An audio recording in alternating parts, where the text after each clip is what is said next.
Welcome back to Everett BBQ. I'm Joe Everett, and today's the latest installment of Lump Wars. That's right, we're pitting Jealous Devil Lump against B&B Texas style lump for a battle royale in this backyard. No briquettes allowed. We're gonna find out which charcoal burns hotter, which charcoal burns longer, and what kind of flavor it imparts upon the food. That's right, flavorful. Otherwise, why we doing it? All right, smoking squad, this right here is gonna be super simple.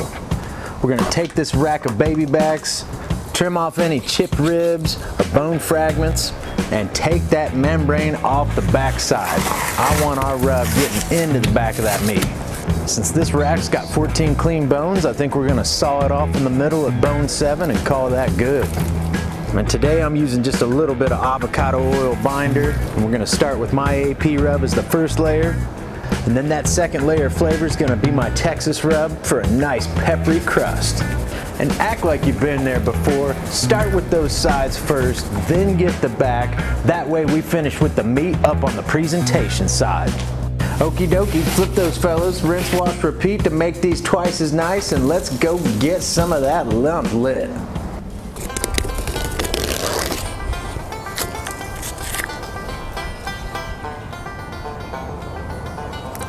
Now that's one exactly, that's 1 pound.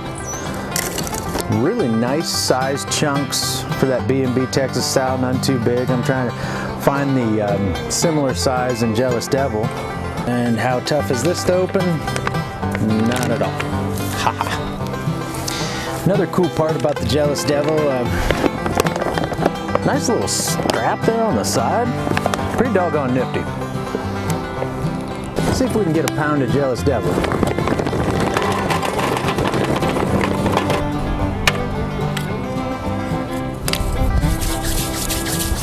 There it is.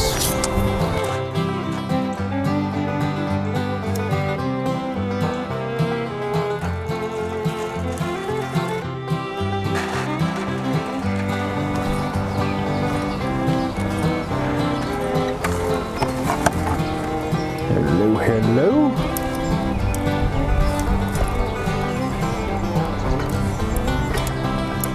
I know. I'm gonna run these cookers identically the same. Both these Smoky Joes are gonna have the top vent wide open as well as the bottom vent wide open. All right, we will check in about 30 minutes and give you an ambient temp inside the cooker as well as a surface temp on the charcoals to see how hot exactly the coal is getting, and then we'll also take a peek at those ribs, see how they're faring in there. Okay team, 30 minutes in, and right now the B&B's sitting at 230, the Jealous Devil at 163, and that's the ambient temperature inside with the probes. I've got those probes right next to the ribs. I think the Jealous Devil may have gotten off to a slow start, but it is hiking up fast. Real quick, wanted to get the actual surface temperature. Let's check this B&B out.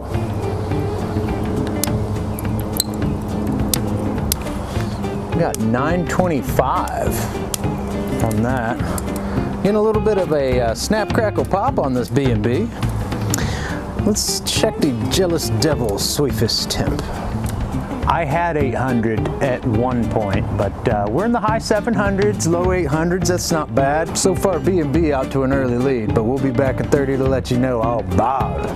Okay, I think we can gloss over some of these 30-minute intervals. As you can see, the Jealous Devil still trailed at ambient temperature an hour in. Surface temp though of these charcoals I thought really dovetailed nicely with each other. The B&B just took off from an hour on. It really got a snoot full. I think at an hour and a half I stirred both these coals. It was probably the best thing to do, I felt, for both those fires, and hopefully you can see from this chart. After 90 minutes in and going into 2.5 hours, I feel both the charcoals really started to sync up together. And at that point, that's why I felt it was a good idea to wait to the 3.5 hour mark before we glazed them or put any sort of sauce over those ribs. I just want to get a nice cook going, and I felt that's what we did for 3.5 hours. 3.5 hours in, you know it's time for that glaze. But first things first, 309, 283. What I'm very happy about is I've actually had to dial both these cookers back. We're working with some serious lump charcoal, so I know it sounds corny saying there ain't no loser in this battle, but as far as hotter, burning longer, both these coals are doing well. I will say the Jealous Devil has preserved a little bit better. It looks like we may be close to the end of this B&B. Fortunate thing is these ribs are about done, so it doesn't matter about length of the burn on this particular cook. We're more about the flavor, we're more about temp control and evenness and ease to burn, really. We're just gonna use this Kinder's Honey Hot, because you know we like it sweet and spicy. Speaking of spicy, good old Cholula never let you down. I don't know, couple 3 tablespoons ought to do.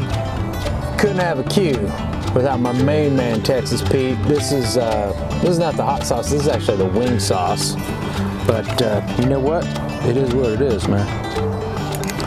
Everybody's favorite Bragg apple cider vinegar. Just make sure it's a little runny. I'm looking for a consistency that's a little thinner than your standard sauce. I don't want it barbecue saucy or ketchupy. We want it a little runny here. Yeah, I'm liking that.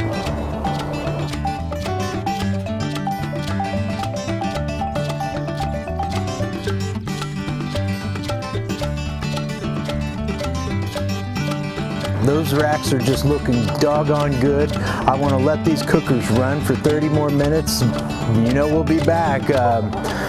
Call it monotonous, call it painstaking.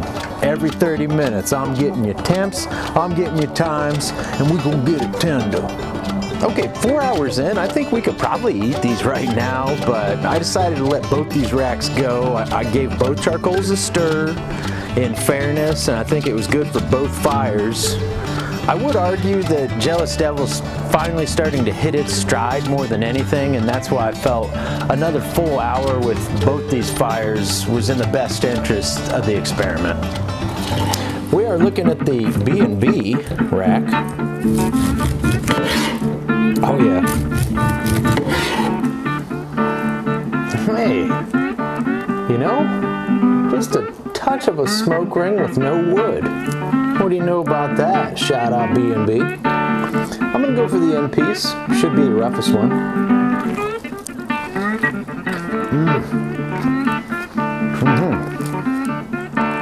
I'm just grabbing this from the middle of the B&B rack.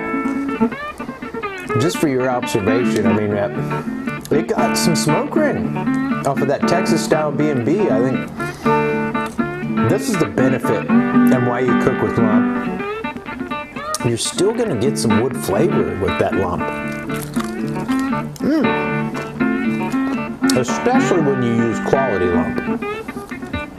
Good bite through, this is a real good eating rib. Oh, holy cow.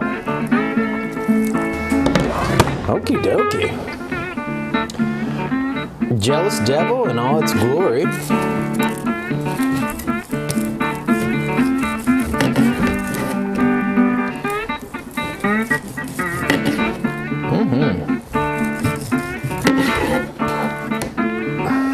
Just one from the middle there. Just right off the bat, I'm not seeing as much color as was in the B&B. But you don't know until you know.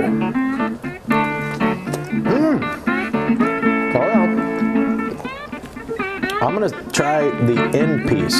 Should be the driest piece of the whole batch. See how we're doing. Hey, I'm here to tell you, there ain't a bad rack in that bunch.